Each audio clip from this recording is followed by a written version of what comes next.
Privilege to have him in our midst today to speak to us and present Rumi and his poetry to us, and we will hear it directly from him, and he will be interpreted by Mr.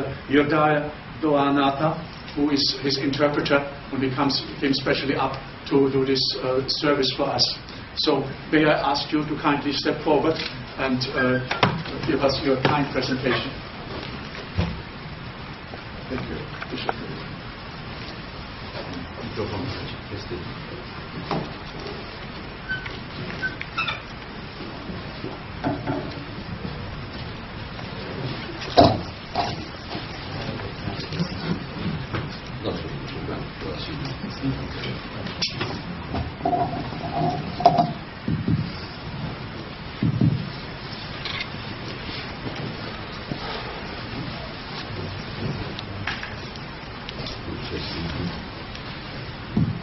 Senin sesin duyulması daha önemli. Sesin duyulması çok önemli değil. İyi akşamlar. İyi akşamlar. Good evening. Her şeyden önce beni davete layık buldukları için Yale Üniversitesi'ne ve Sayın Profesör Gerhard Bauering'e davetlerinden dolayı, sizlere de burayı teşriflerinizden dolayı teşekkürlerimi sunarım. I'd like to start with thanking Professor Bauering and the Yale University for inviting me for this conference, for finding me worthy of giving this lecture. At the same time, I thank you all for coming to listen.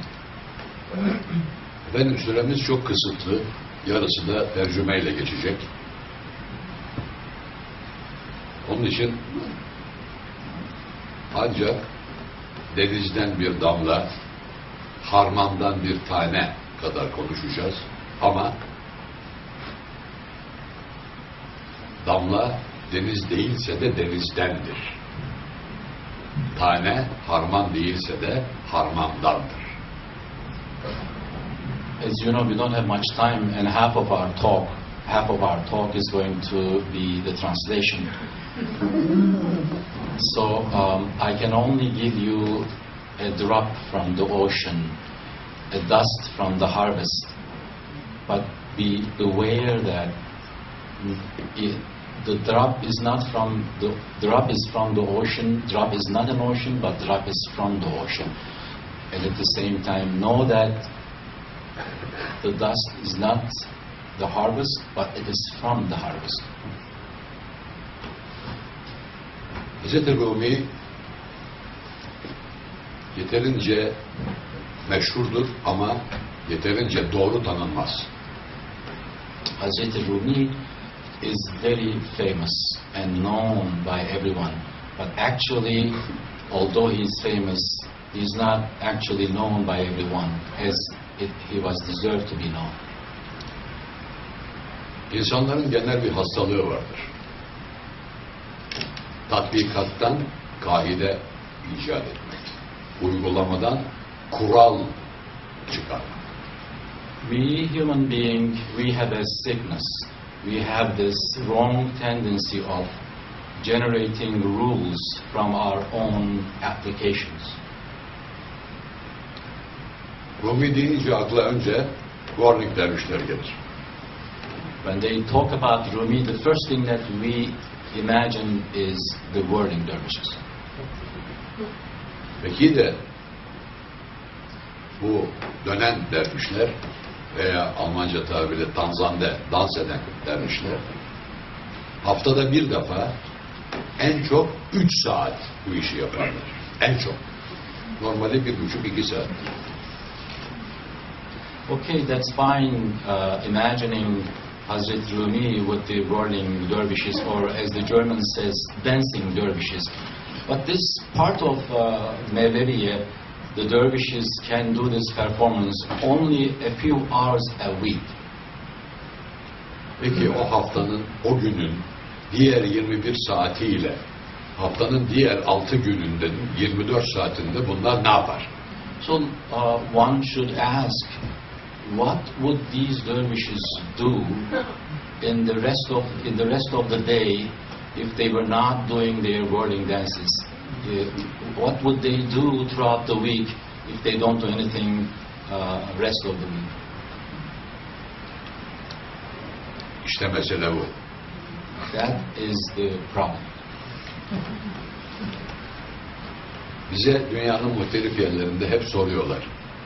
Nasıl dönüyorsunuz? They keep asking wherever we go on the face of the earth, how are you whirling? Halbuki doğru soru şu. Neden dönüyorsunuz? But the right questions that they should have asked, not how we are whirling, but why we are whirling. Dönen bir galakside, dönen bir dünya üzerinde, çekirdeğinin etrafında elektronlar dönen atomlardan olmuş bir bedende yaşıyoruz. Niye dönmeyelim? Her şey dönüyor, biz de dönüyoruz. We live in a universe where galaxies are rotating. We live on the face of Earth, which is rotating. We carry a body in which there are electrons whirling, rotating around their nucleus. Why not we? Sesin kaynağı harekettir. The source of sound is motion. Madem ki her atomda bir hareket vardır, bir ses mutlaka vardır. Bizim duyup duymamamızla alakalı değil. Since there is a motion at every movement of an electron, then this implies that there must be a sound being generated by electrons. The fact that we don't hear doesn't matter. İşte sesin ahenklisine müzik, ahenksizine gürültü denir. So, if the sound contains harmony, we call it music. If the sound does not contain the harmony, we call it noise. Öyleyse sesin estetiğidir müzik. So, music is the aesthetic, beautiful harmony of the sound. Söz de, şiir de kelimelerin estetiğidir. So, the harmony of the words form the poetry likewise. İşte Hz. Mevlana bu iki ahenkten yararlanarak insanlara güzel, doğru, iyi, yüksek şeyler söylemiştir. So Hazreti Mevlana used these two harmonies to be able to say things that would bring people to a high spirituality. Onun için hakikatleri şiir kalıbına, yani sözün estetiğine dökerek söylemiş. Bunlar daha sonra müzik kompozitörleri tarafından ayrıca da müzik ahengine büründürülmüş, insanlara öyle arz edilmiştir. So his beautiful sayings were expressed in beautiful poetry, and those who can compose beautiful harmonies, melodies out of these sayings, and then present it to us. Peki Hz. Mevlana'nın anlattığı şeyin çekirdeği de, temeli de, tavanı da nedir? So one should ask, what is the nucleus, the core, what is the basis, what is the foundation of those beautiful sayings Hazreti Mevlana uttered?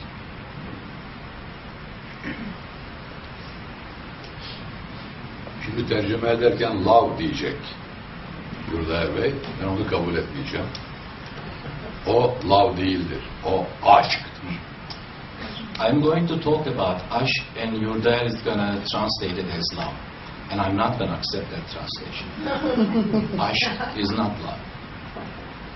Evdeki kediye de aşk, çiçeğe de aşk, insanların birbirine duyduğu sevginin de adı aşk. Bu kadar aşk bu kadar ucuz bir şey değil. We use the same word, aşk, for our cats. We use the same word, aşk, for our plants, For everything in our lives, we use the same word, aşk. Aşk cannot be this invaluable. Muhabbetin, yani birbirini karşılıklı güzel görmenin cinnet derecesine varmasına, ama deli olmadan, ona da aşk. The strong affection that we feel towards each other, uttermost extent of this affection, to the extent that we lose our mental capabilities, is called aşk. Yaratılmışların en yükseği, en şereflisi insan. Among all those created, the most honorable of all the created ones is human being. İnsanların kendi aralarındaki birbirlerine olan sevgisi dahi aşk değildir. Even the love we feel each other, human beings feel each other, should not be considered aşk. It is not aşk. Çünkü aşk iki beden arasında değil, iki gönül arasında. Because aşk does not exist, should not exist between two bodies. Aşk can only exist between two gönüls, that I translated as our spiritual centers or souls. Biz insanı bedenden ibaret görme yanlışlığından kurtulmamız lazım. We have to escape from this common mistake of seeing each other only as material forms, bodies. Çünkü insan bedeni kullanan bir varlıktır. Beden insan değildir. The body is not a human being. Body is being used as a vehicle by human beings. Öyleyse sevgi bedenler arasında değil, bedeni kullananlar arasında, yani insanlar arasında. So the true love cannot exist between the material bodies, but it can only exist between those entities who use those bodies as instruments. Bitti. This is it. Paragraf başı. We start with a new paragraph right now. Anlamak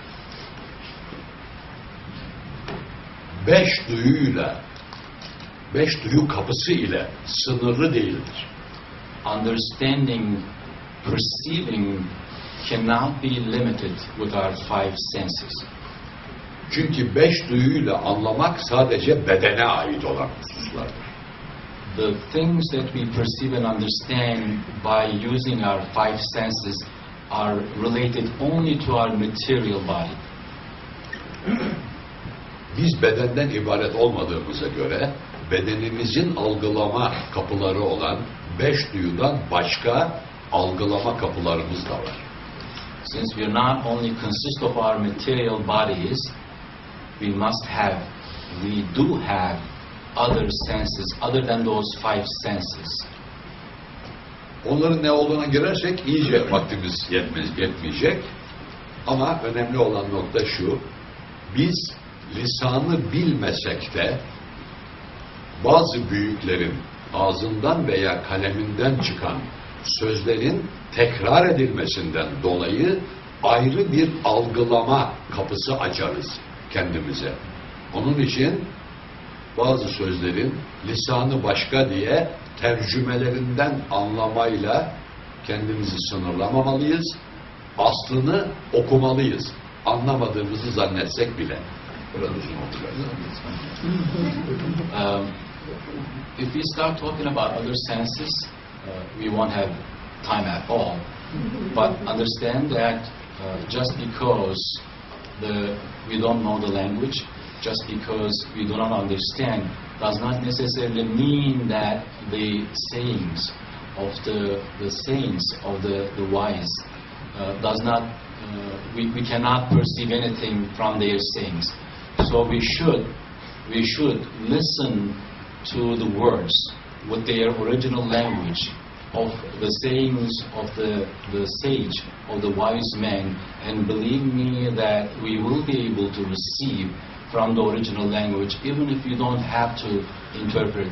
Even if you don't have the need for the interpretation, we will be able to receive something out of this from original language. Bu toplantımızın ilanı kağıdında Hz. Mevlana aşk ve mesnevi diyor.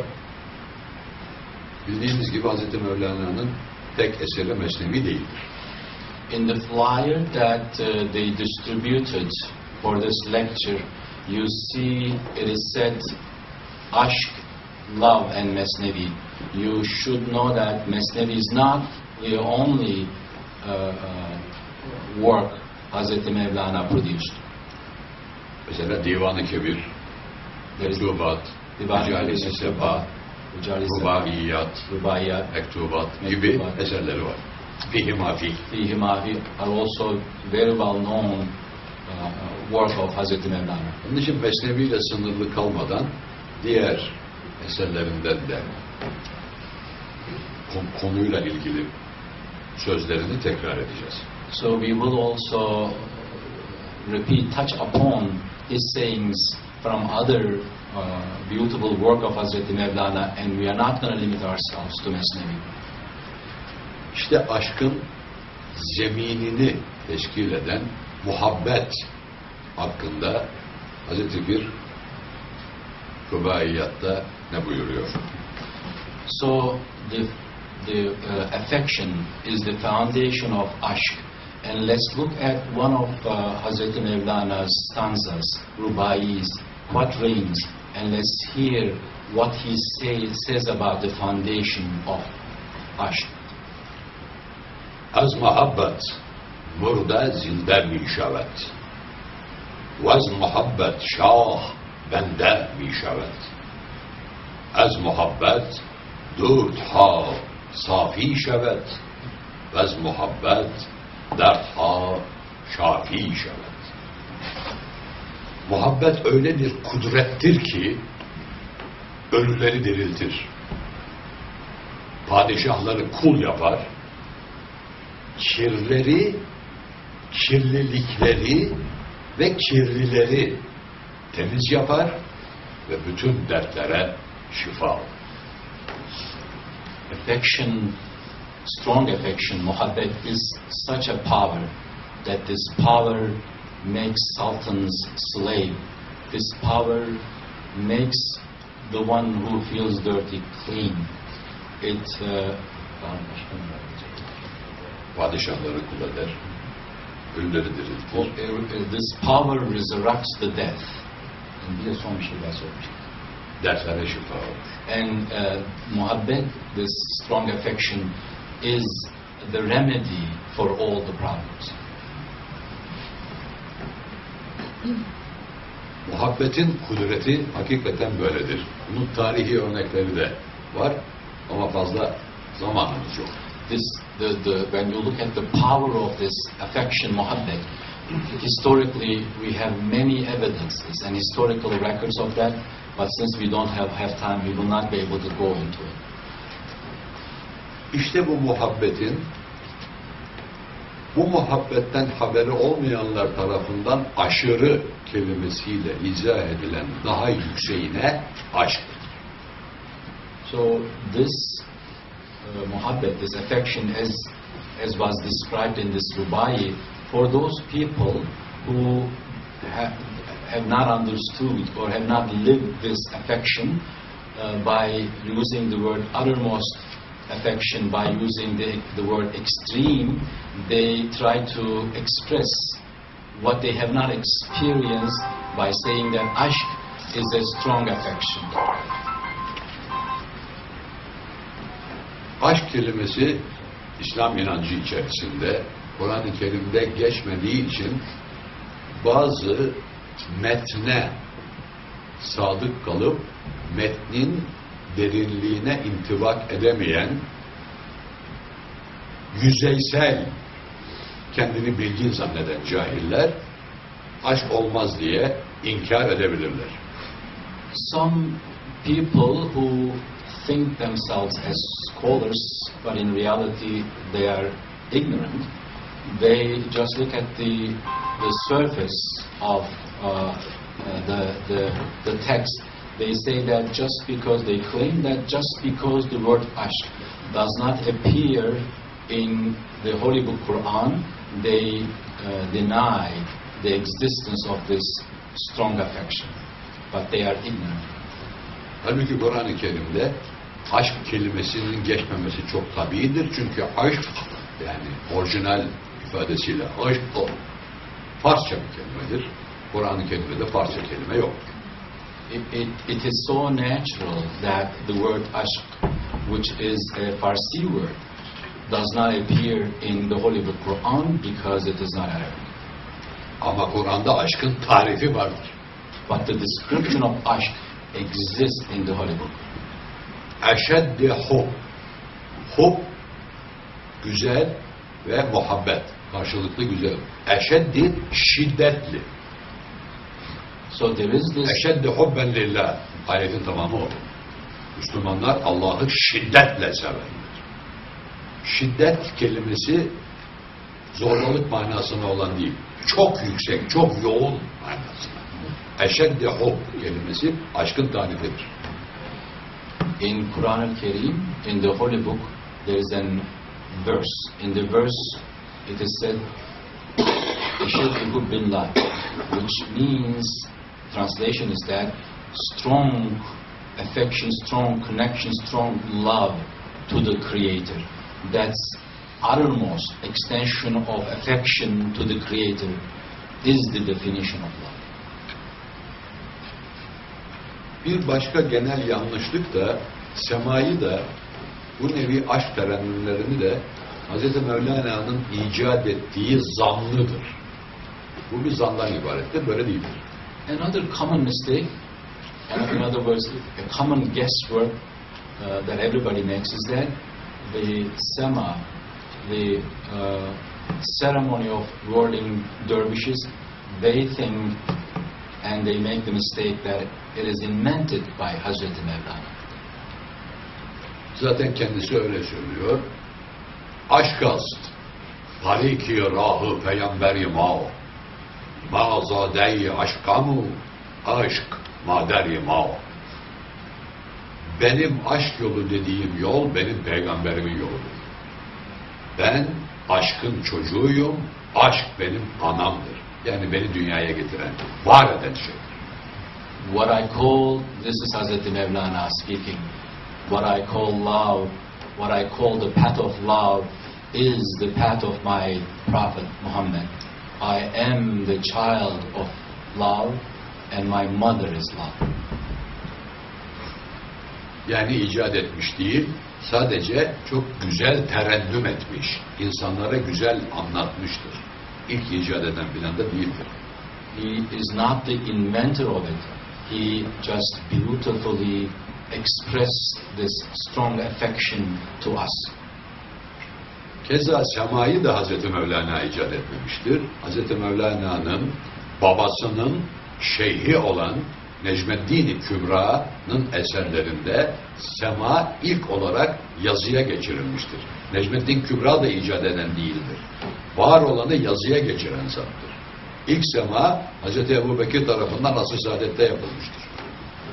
The whirling ceremony is not invented by Hazreti Mevlana. As a matter of fact, when you look at the books written by the sheikh, the spiritual guide of Hazreti Mevlana's father,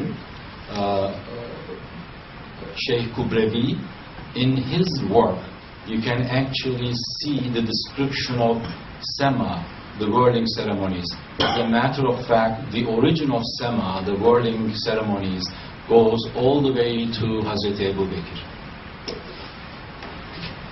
O tarihi bilgilere girersek yine vakit yetmez. We will not be able to cover that historical facts because we don't have time. Aşk-ı âm bıgzîn ki cümle enbiya, Yauften has aşkı ol, kâru keyav. Sen de aşk yolunu seç. Bütün yol gösterici peygamberler ve onlara uyanlar gibi ki ancak ve ancak aşk ile kazanç sahibi yani mutluluk ve şeref sahibi olunabilir ve Allah katında makbul olma yüceliğine erişilir. You, like the prophets who showed us the right path, like the followers of the prophets who showed us the right path, you also choose the path of love. Through the path of love, you can only gain honor and happiness in this life, satisfaction in this life. Through the path of love, you can only get acceptance in the presence of your Lord through the path of love. Aşk zinde der ravanu der basar her demi başarıd zi gonca taze ter. Aşk her an ruhta da gözde de tazeliğini korur. Hiç eskimez. Aşkın tazeliği gül bahçelerinden hiç eksilmeyen goncaların tazeliği gibidir. The freshness of aşk is like the freshness of the flowers blooming in the rose garden. Aşk always stays fresh. Aşkın gözdeki tazeliği yaratılmışlar hakkında. Ruhtaki tazeliği ise yaratıcı hakkında tecelli eder. So the manifestation of aşk as its freshness happens in the eyes of us as the aşk through the created. The freshness of aşk that manifests itself in our souls, in our spiritual centers, is the sign of aşk towards our Creator.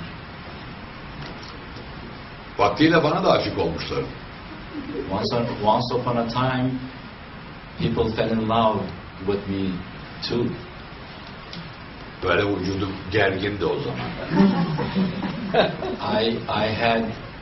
I had the nicest body at the time. Belim böyle iki büklüm değildi. Saçlarım siyahtı. I had black hair and I was not bending like I am doing now. Benim aşık olduğum da öyleydi ha. You should know that the woman I fell in love also had the same features. Şimdi ikimiz de torunların peşinde ah uh diyerek koşuyoruz. Now we are chasing our granddaughters by saying ah uh because of the pains that we suffer when we run. İşte yaratılmışta yani gözdeki aşkın tazeliği yaratılmışlar hakkında. Şimdi her ikimiz de birbirimize torunlarımızdan dolayı bağırıp çağırıyoruz. Eskiden bağırıp çağırmadık. Torun sev. Çünkü değişti. Ama gönüldeki, ruhtaki aşkın muhatabı olan yaratıcı değişmedi. Hep taze.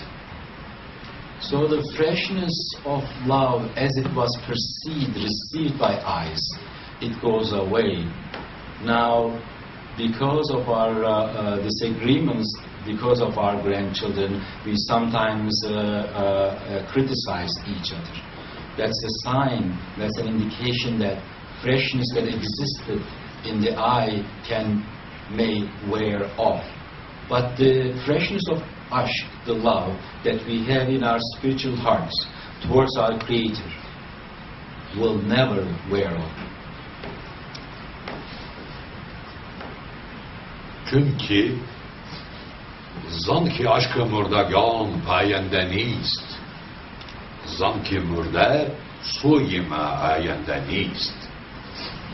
Ölülerin ve ölecek olanların yani fani olanların aşkı kalıcı değildir. Ki ona zaten aşk denmez. Meyil denir.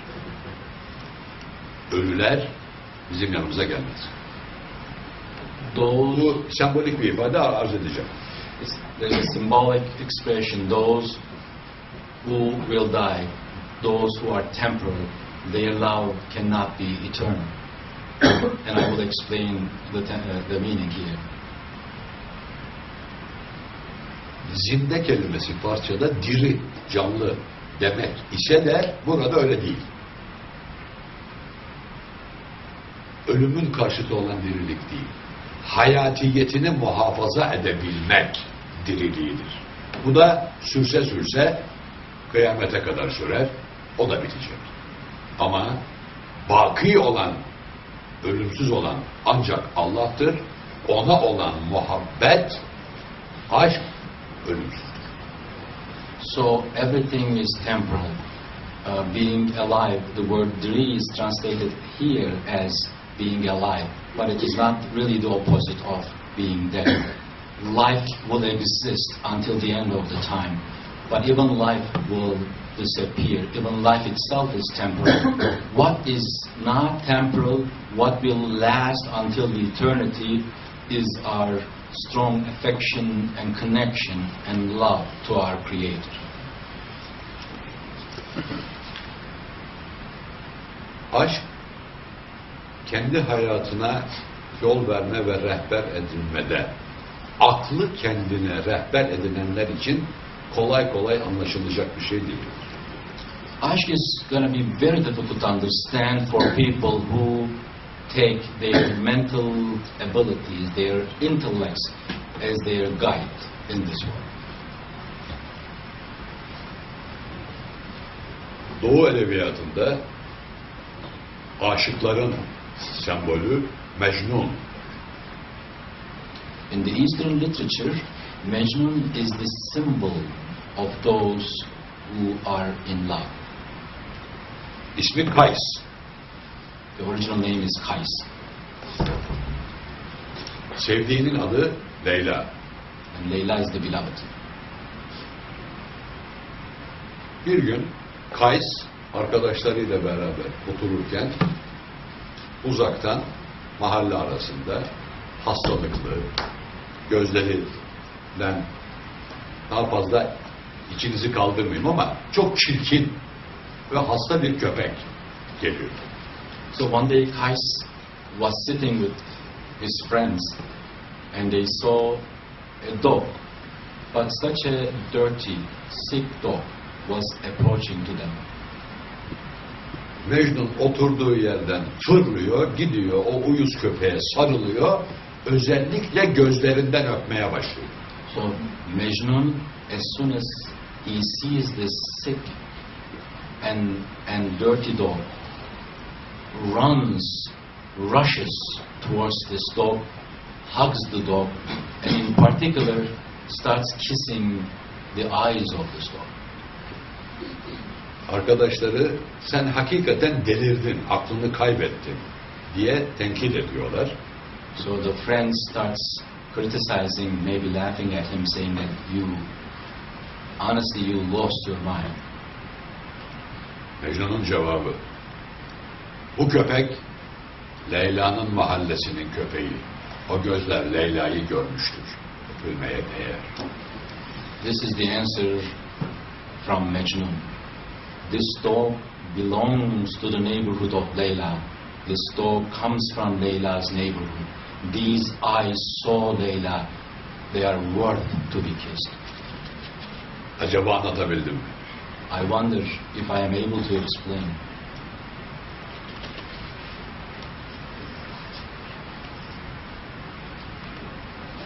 Hazreti Mevlana bütün fenalıklardan kurtulmanın yolunun da aşk olduğunu ifade buyuruyor.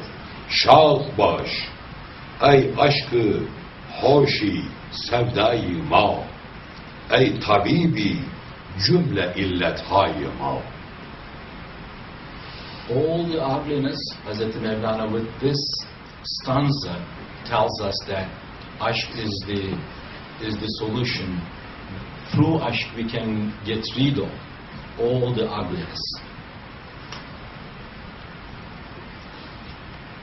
Ey faydası yüksek, hoş olan bütün illetlerimizin, marazlarımızın, hastalıklarımızın devası olan aşk. şad ol, çok yaşa, bravo vesaire. O mana. Beyt. And this stanza says that live long aşk. You are the remedy to all of our sicknesses. Ve ey devayı nahveti namusu ma, ey tu eflatun calinu suma.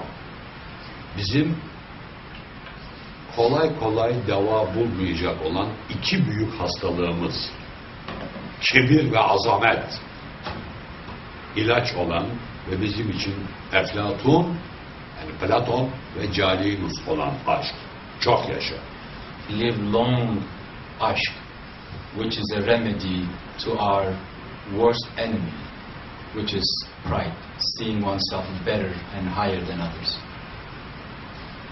Burada Platon hikmet sahibi bir antik dönem felsefecisi değil de hikmet sahibi bir zat olarak, Calinus da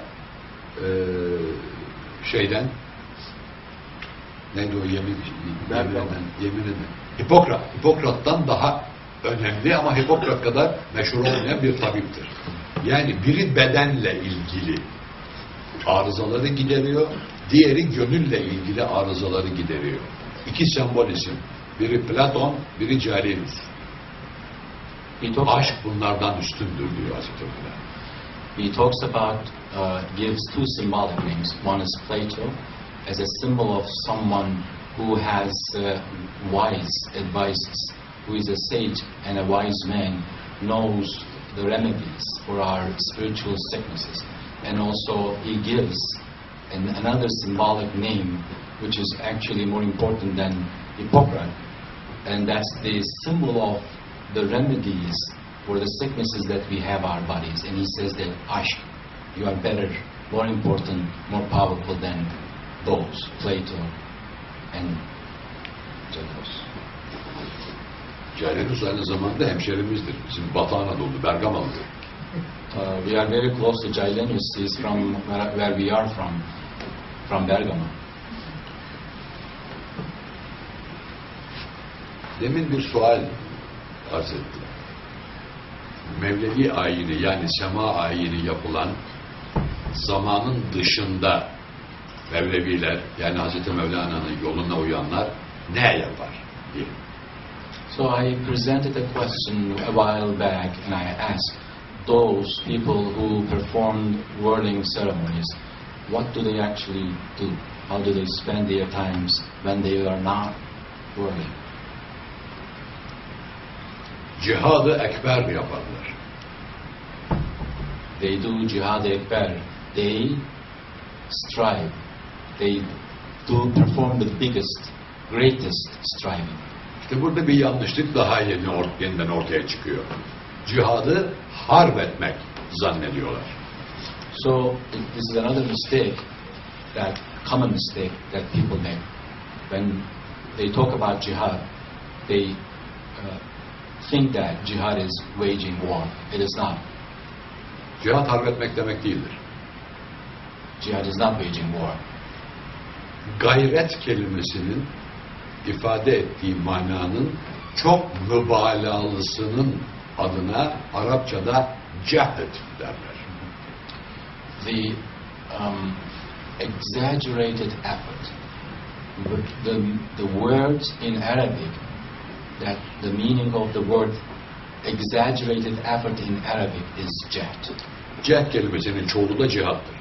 Jihad is the plural of the word cehd. Yani büyük gayret, çok büyük gayret demek. Excessive effort, the meaning of jihad. Dünyada hiçbir harp ömür boyu sürmez. İskender bile ara sıra harp etmeden zaman geçirdi yani. No war in the history of mankind lasted forever. Even the Alexander the Great. Even him, he spent some time, he had some time when he was not waging wars. George Washington da general, o da Potomac nehrini geçtikten sonra hep harp etmedi. So after passing through Potomac, General George Washington, he also stopped waging wars. That was his achievement. Yani her harp biticidir. All wars have ends. Ama nefis ile insanın mücadelesi bitmez. However, the war that we wage against our lower selves, our ego, never ends. It's everlasting. Hatta bazen manevi olarak yükseldiklerini zannettiğimiz insanlarda bile belli bazı basamakları çıktıktan sonra egoizm, enaniyet, benlik ortaya çıkar. Yüksekten düşerse de parça parça olur. Even for people we think that they are spiritually very high, they are also tested with this, and they have to wage war against their egos. If they fall, they really fall from a very high spot, and it destroys them. Hz. Mevlana aşkın sembolü olmuş bir büyük şahsiyet olmasına rağmen çok büyük bir disiplin sahibi adamdır. Başıboş değil. Hazreti Mevlana is a symbol of love. He is the symbol of love, but he is not drifted. He is not disorganized. He is not. He has this incredible discipline. Çünkü çok büyük bir İslam hukuku alimidir. He is a great scholar of the Islamic jurisprudence at the same time. Yani fakihtir. He is qualified to pass judgment on Islamic canon law. Kendisinden tam 100 sene sonra vefat etmiş Abdülkadir Kureyşi isminde bir tabakat müellifi, yani biyografi yazarı vardır. There is an author who passed away about 100 years before Hazreti Mevlana, and he's famous with writing biographies. 1373'te Kahire'de vefat etmiş, kabri oradadır.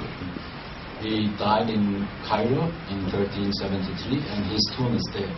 Onun bir kitabı var. And he has a book. Üniversite olduğu için rahatlıkla söyleyeyim, belki kayda geçer, araştırırlar, bulurlar. Cevahiril Mulliye fi tabakatil Hanefiye. Kitabın adı bu. He has a book. Since this is university, I am hoping that this would create some curiosity among certain scholars here, and they would go and investigate. Maybe go to Cairo and investigate this book. And the name of the book is what was the name? Söylediğimiz. And the name Efendisi. I won't be able to. Bu kitap 1978'de basıldı. Sonlarından bir tanesi Süleymaniye Kütüphanesi'nde. Sayın Profesör bilebilir. My professor would know one of the copies of this book can be found in the library of Süleymaniye. O kitap büyük Hanefi fakihi ve İslam hukukunu ilk defa belli bir kanala koyup belli bir metodoloji dahilinde incelenmesini sağlayan, aynı zamanda kendisi de büyük bir hukukçu olan İmam-ı Azam Ebu Hanife Numan İbn-i Sabit'den 1370'li yıllara kadar gelen çok önemli, sıradan değil, cevahir, yani cevher, mücevher kıymetinde olan fakihlerin biyografilerinin toplandığı bir kitap. Bu kitabın 2. cildinde Hazreti Mevlana'nın, 1. cildinde Sultan Veled'in biyografisi yazılıdır. Yani sıradan bir fakih değil, kitaba girecek kadar önemli bir hukuk alimidir. He was not an ordinary scholar of Islam. The book that I mentioned, which is in the library of Süleymaniye, when you examine this book, you are going to find the biographies of all the scholars, the great scholars of Islamic jurisprudence, starting from Imam Azam Ebu Hanife. And this book is like a gem. When you look at the biographies of the people who are written there, all the great Islamic scholars, who have the authority to pass judgments in Islamic canon law, you can find the biographies there. The important thing is there, the first name in that book is the father of Hazreti Mevlana. Yok, oğlu. The son. Değil, oğlu. The son of Hazreti Mevlana. Hazreti Mevlana's son, Sultan Ulema, Sultan Veled. And the second name is Hazreti Mevlana. So they are non-ordinary scholars. If their name went into this book. İşte bu kadar büyük bir hukuk alimi olmasına, binlerce beyitlik şiirler yazmasına rağmen Bağam ki az payvastemen aşk geçtem aşk men biganemi başem canin bağ aşk az desti fiden. Yani ben aşkla o kadar birleştim ki aşk ben oldu, ben aşk oldum. Zaten nefsin fitnelerinden kurtulmanın da başka bir yolunu bulamadım. Ancak aşk diyor.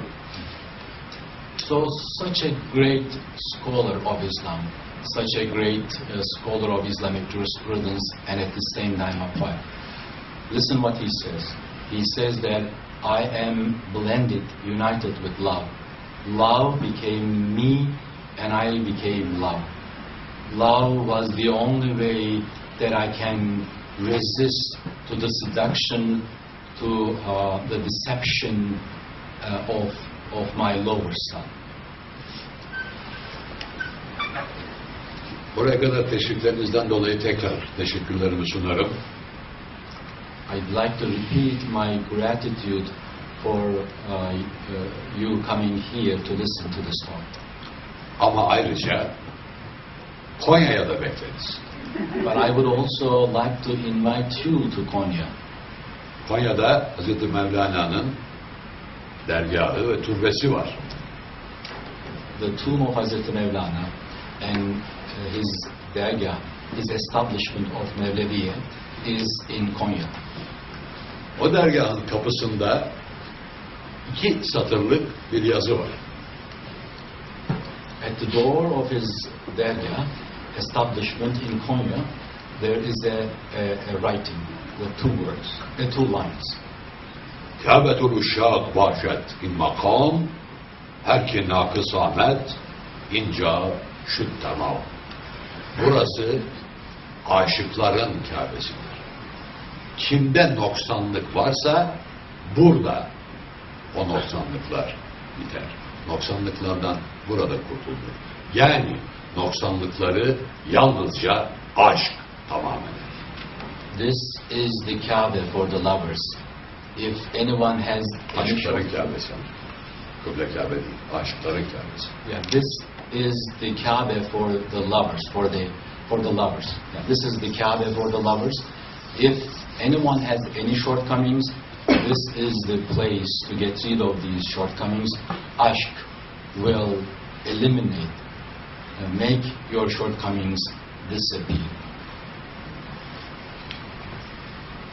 Oraya gelince tabii olgu olarak orada türbe de var dedim. Ama bu sözün doğrusu değildi. So I said that the tomb of Hazreti Mevlana is there, but this is not the correct way of saying it. Çünkü kendisi şöyle buyuruyor. Ba'dez vefat, turbet-i ma der zemini mecul, der sine-hay merdum-i arif, mezar-ı maz. Ölümümden sonra benim kabrimi yerlerde arama. Benim mezarım aşıkların ve ariflerin gönlündedir. Because he said, Hazreti Mevlana said, after I pass, do not look for my grave on the earth. My grave, my resting place is in the hearts of the lovers. My resting place is in the hearts of those who know their Lord. Yani sizlerin gönlünde. Meaning, I am in your hearts. Toplandık, dağılmak için. Aynen doğduk, ölmek için olduğu gibi. As we were born because we are going to die, we gathered here because at the end we are going to split. Ama birkaç dakika var. Belki kısaca cevaplandırılabilecek sual sorma ihtiyacında olanlar olursa, eğer usule de uygunsa sual alabilir. It is acceptable with the format of this conference, and since we have still time, I would accept questions and try to answer them. Yes, let us go into the question period. Perhaps I can start it again.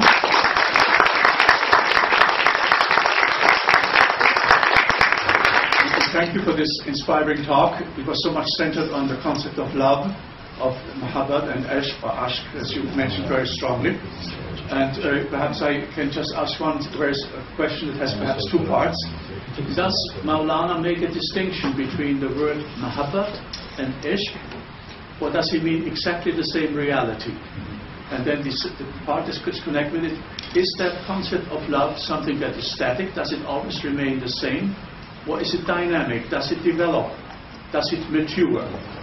Birinci sorum diyor, Hazreti Mevlana aşk ve muhabbet kavramını bir mi tuttu, yoksa bir aralarında bir farklılık var mıydı?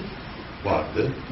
Muhabbeti ayrı olarak ifade ediyor, aşkı ayrı olarak ifade ediyor. Aynen muhabbet, aşkın zemini, ondan sonra artık iyice ben olmaktan çıkınca aşk olmaya başlıyor. Muhabbette ben vardır. Ama aşk olunca ben kalkar.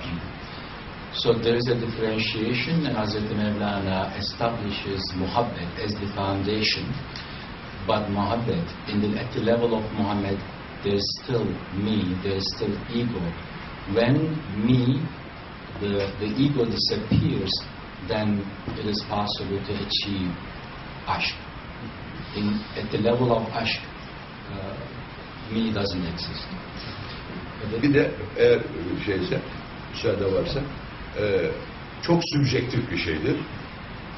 Yani ne akademiyaya sığar ne de satıra sığar.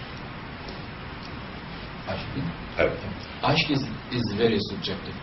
Ashq, it is not possible to limit the description, comprehend the description, complete the thorough description of love, neither in academia or by writing books. Keza Hz. Mevlana bunun böyle olduğunu Mesnevi Şerif'te bir kıssa ile anlatıyor. Zamanın halifesi Leyla'yı çağırtırmış. Bu Kayseri Mecnun'dan kızı bulun getirin bakayım demiş. Getirmişler. Böyle bakmış. Yani sen de öteki güzellerden farklı bir şey değilsin yani. Sen de sıradan bir kızmışsın ya. Deyince Hz. Mevlana çok güzel ifade eder onu. Sus diyor. Leyla. Halife. Sus. Sen Mecnun değilsin. Anlamazsın. Halife olmakla anlaşılmıyor. Aşık olmak lazım. So in Mesnevi there is a beautiful story that explains this, that explains the fact that why ashq cannot be written thoroughly in books or explained in academia, is the story of the Sultan. Now the beauty of Layla and the love of Mecnun became a story, it became a saga at the time. So the Sultan wanted to see who is this epic beauty, Layla. And he wanted Layla to be brought to his presence, and they bring Layla to his presence. He looks at Layla and he was a little surprised, a bit disappointed, and he said that you are not that beautiful. He was about to say, and Layla said, hush, you are not Mecnun. Meaning that to be able to see the beauty, you have to be Mecnun. You have to be able to understand ashq. You have to be Mecnun. İkinci The second part of your question was related to Was it related? Development within the concept of not from whether it's static or dynamic. Bu sevgi diye tanımladığımız şey lavdan bahsediyor. Yani Evet. aşk demek lav. Evet. Bu kendi içinde fazla olup gelişen bir olgunlaşan bir Evet. unsur mudur? Evet. Yoksa statik kalır? Aşık, aşıklıktan kurtulup maşuğun varlığında yok olduğu zamana kadar ilerler ve oradadır. So the final station of this the final destination of this process is when the lover loses his own identity and becomes the one with the beloved. That is the final stage. Şark edebiyatında gül ve bülbül sembolü aşk olarak çok kullanılmıştır. In the Eastern literature, the symbolism of the rose and the nightingale is used often, frequently, to explain this concept. Şehzade-i Şirazi'nin bir rübaisinde şöyle anlatılır. Şehzade sıradan bir acem yaran şairi değildir. Aynı zamanda Sühreverdi tarikatında şeyhtir. Shehzade is not an ordinary poet, but at the same time he is a sheikh. He is a spiritual guide in the order of Sufrevi. Sabahın erken vaktinde gül bahçesine uğradım. Orada gül dalına konmuş bülbülü gördüm ama hala feryat ediyordu. Dedim ki, senin ömrün güle kavuşmak için feryat ederek geçti. Şu anda gül dalının üstündesin, gülle berabersin. Hala niye feryat ediyorsun? Dedi ki, o hala gül, ben hala bülbülüm de ondan. Shehzade, this spiritual guide, an incredible poet, he talks about this symbolism. And one morning he enters the rose garden and he sees nightingale at the branch of a rose, still crying, still screaming. And I turned to the nightingale, and he said, "Why are you still screaming? You are at the top. You are with the rose." And Nightingale turned back to him and said, "But I am not the rose." Beautiful. Beautiful. Thank you. Please, other questions that come from the audience. The seats has increased tremendously. Professor Amarnath, please. Yes, can I ask a question about the musical tradition associated with Rumi? Hazreti Mevla ile alakalı olan müzik geleneği konusunda soru sorabilir miyim? Since the music that is often accompanies the recitation and the mazar of Molana in Urnia and in other places, with often is played on the reed pipe. I would like to know how much back we can trace this tradition in the Mevlevi order. Is this something that has been documented, or is it something that's purely developed on a heart-to-heart musical tradition? Mevleviye'deki müzik geleneği ve seremonilerin bir gelişim tarihçesi var mı? Nereden başlayıp nereye gittiğiyle ilgili olarak. Eğer bir eser tek kitap halinde soruyorsa Sayın Profesör, böyle hazırlanmış bir eser yok. Ama geneline bakıldığında bu gelişme mi diyelim veya değişik mi diyelim, bunu tespit etmek mümkün. It is possible to see this development in written documentary. There exists no single book that will explain to you the development of this tradition, but it is possible, scholarly it is possible to document this development. Hz. Mevlana'nın müzikten anladığı, hatta tekniğinden de anladığı eserlerinden çıkıyor. Çünkü bazı kelime oyunları, edebiyat oyunlarında makam ve usul isimleri vardır Hz. Pir'in eserlerinde.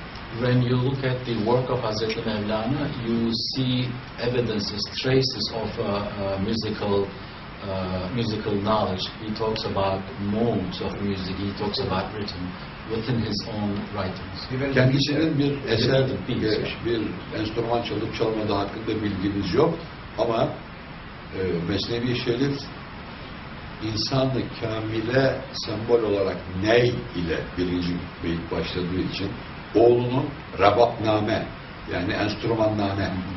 Rebap orada bir özel sazın adı değildir. Genel enstrümandır.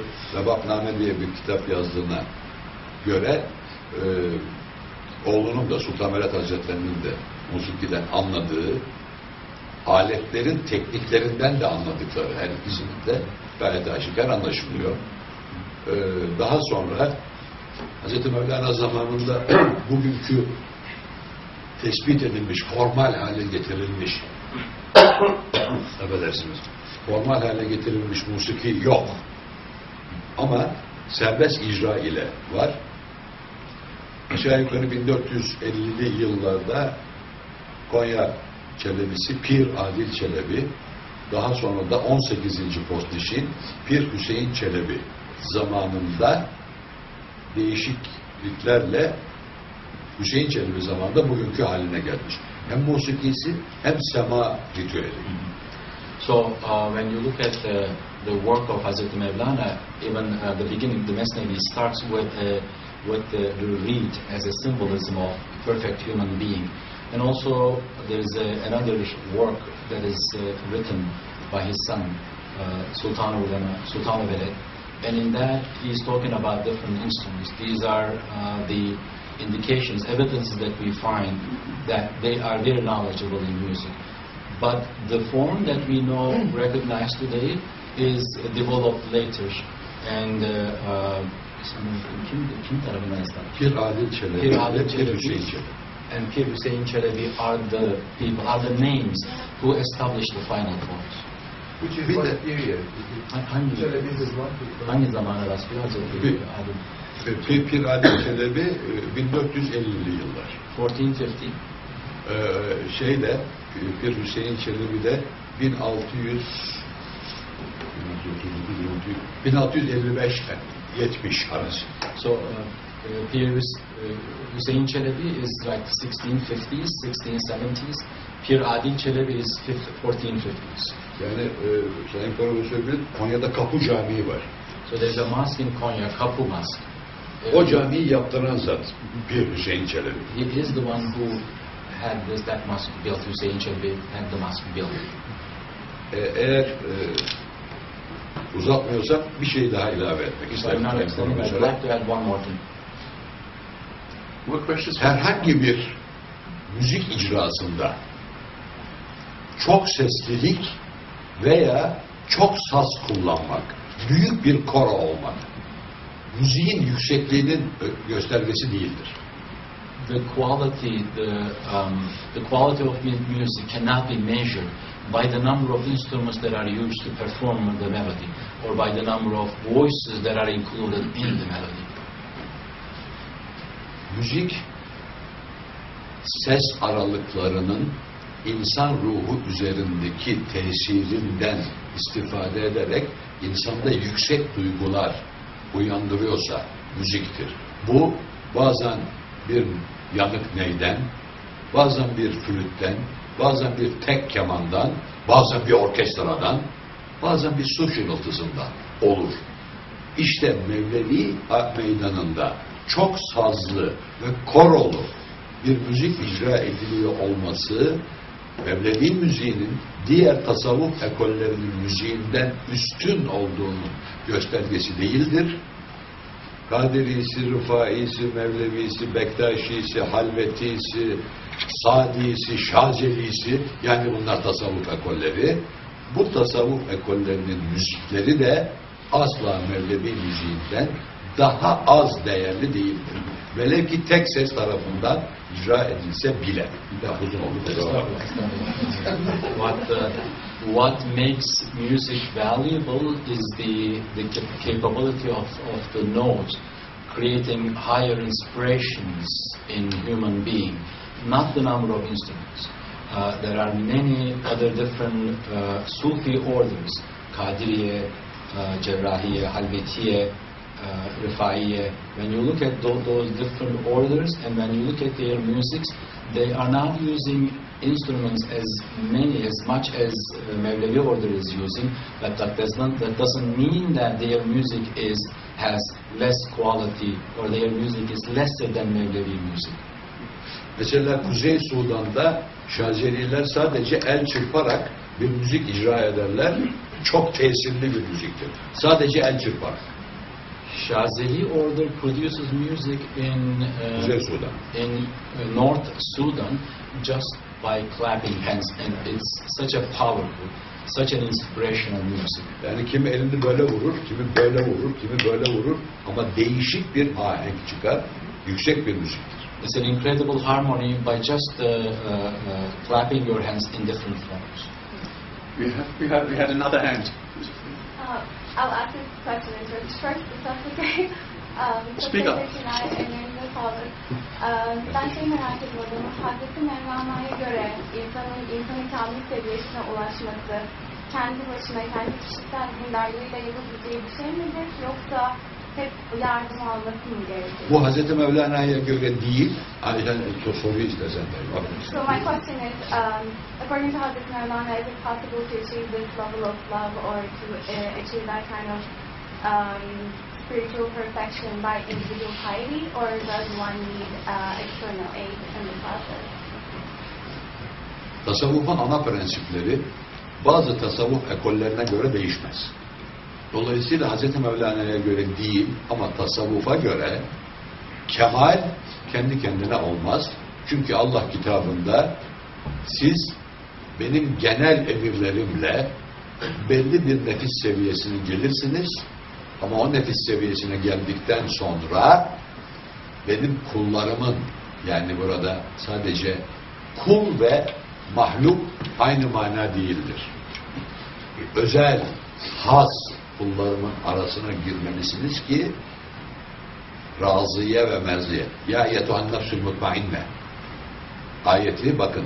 Kur'an-ı Kerim'de ayetler insanlara hitaben, kafirlere hitaben, müminlere hitaben, peygambere hitaben, peygamber hanımlarına hitaben hep var. Nefsin sadece bir tek derecesine var, mutmainneye. Mutmainneye gelinir kendi kendine. Ama ondan sonra mutlaka bir el tutmak lazım.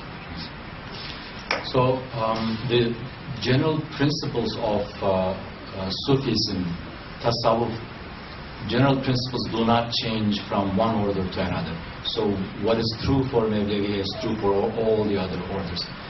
One could come to a certain level by following the orders in our holy book. It is possible through devotions and piety you come to a certain level, and it is described in our holy book the level of self-contentment, as level of mutma'in.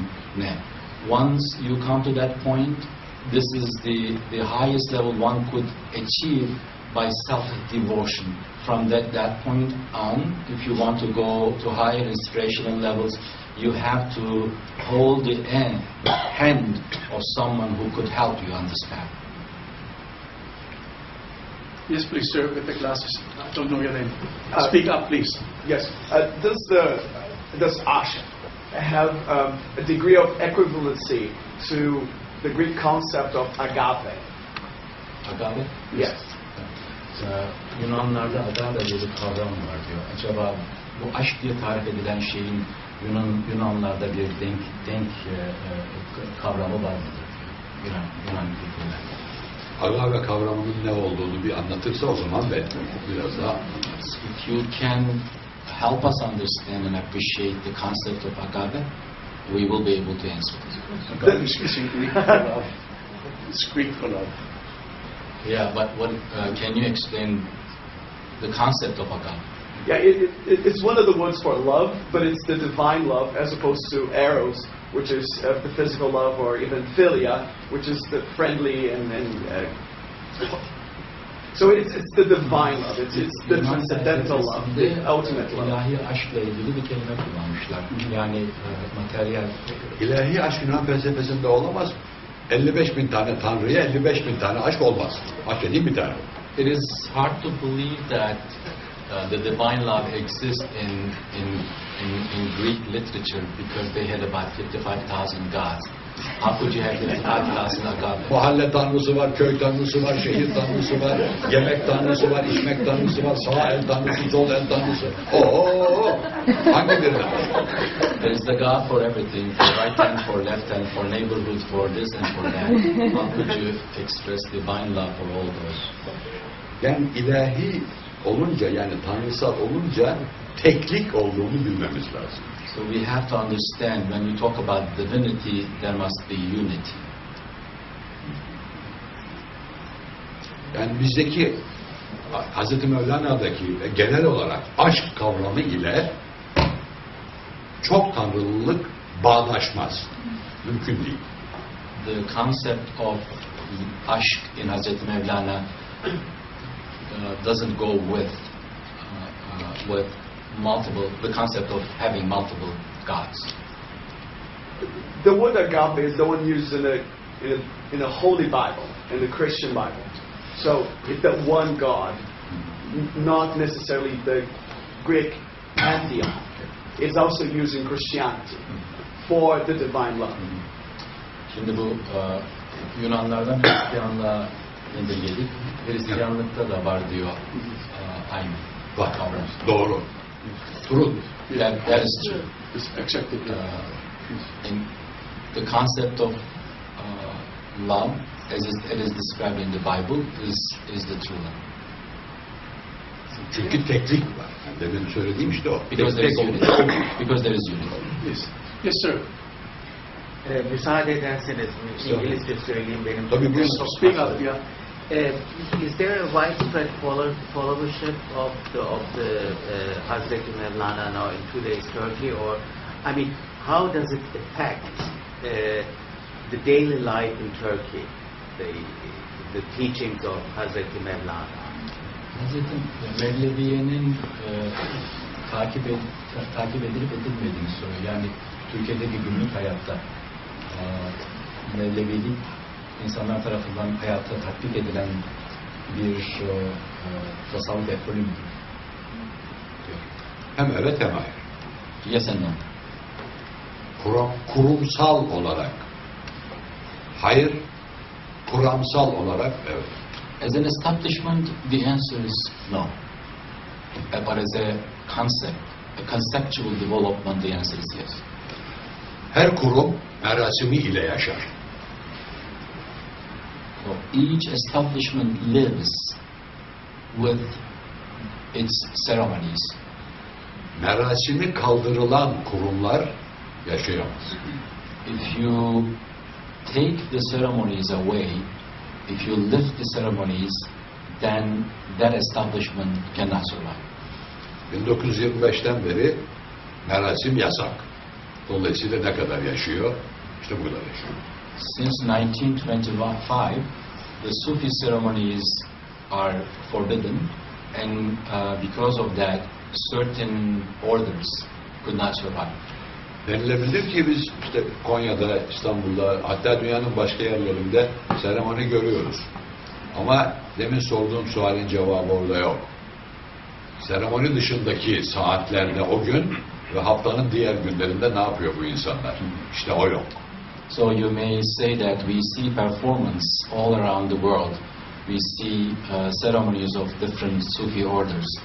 But the main question that I ask does not exist. That is, what are these people doing when they are not doing their ceremonial performances? How they are complying with the traditions of that order? That doesn't exist. Should I ask another question? I have a historical question. You mentioned in your talk that Sama, the dance and the music of the Mevlevis, goes back all the way to Abu Bakr, the first caliph. Mike, I have two questions on that. First, what's the historical evidence that it goes to the first caliph? And why does it stop short at the first caliph and doesn't go all the way to Muhammad? İki sorun var diyor, tarihi sorun var diyor. Birincisi semadan bahsettiğiniz zaman, semanın Hazreti Ebu Bekir'e kadar ilk zamanın Hazreti Ebubekir'e kadar gittiğini söylediniz. Bu konuyla ilgili iki sorundan bir tanesi diyor. Bununla ilgili bir tarihi belge var mı? İkinci sorum, Hazreti Muhammed'e kadar bunu götürmek mümkün mü diyor bu geleneği? Zaten Hazreti Ebubekir Hazreti Muhammed'in huzurunda yaptı o. So the second question, the answer of the first question is actually answer of the second question, because when Hazreti Ebubekir performed the sema, the whirling, it was done right in front of the Hazreti Prophet Muhammad. Bu bir vaka ama arz edeyim eğer vakit varsa. If there is time, I can relate this story. Benim vaktim var, onların vakti var. I have a lot of time. I've seen the dance, and I've been a number of times to Konya, so I've seen the dance by the Mevlevis themselves performed. The question is, however, where is your historical evidence that this dancing was really Abu Bakr's own performance? Where is because for a long time there was no Mevlevi dance. Mevlevi dance came with Rumi, so there's many centuries between the two.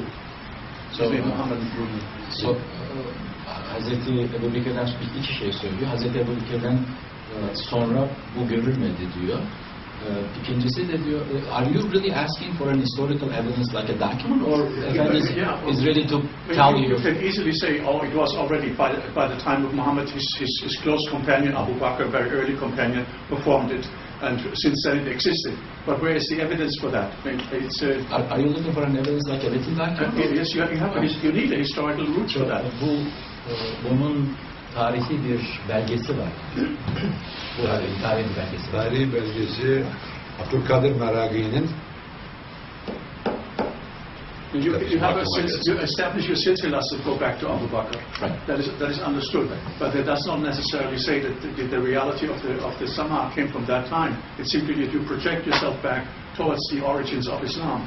But the dance itself can very well have developed much later, and and actually may not have been an original, an Arab phenomenon. Bu semanın daha sonra çıkmış olabileceğinden bahsediyor. Hayır, ben anladım. Demin arz ederken aşk mesleği olan tasavvuf akademiyaya ve satıra sığmaz dedi. Onun için biraz vakit olacak şimdi. Vakit rica ediyorum, anlatacağım. So when I started talking about the concept of ashk, I said frankly that it is very difficult to explain ashk within the limits of academia. So we are exceeding the boundaries now, but I'm going to explain. Bilgilerin kaynağı yalnızca belgeler değildir.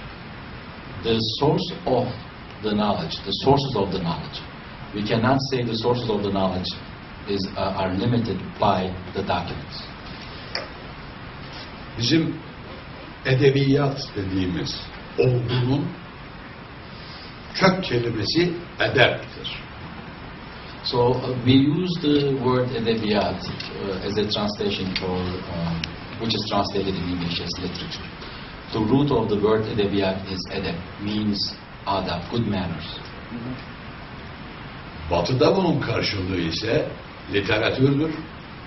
Yani eski Yunanca'daki letter, yazma fiilinden kaynaklanır.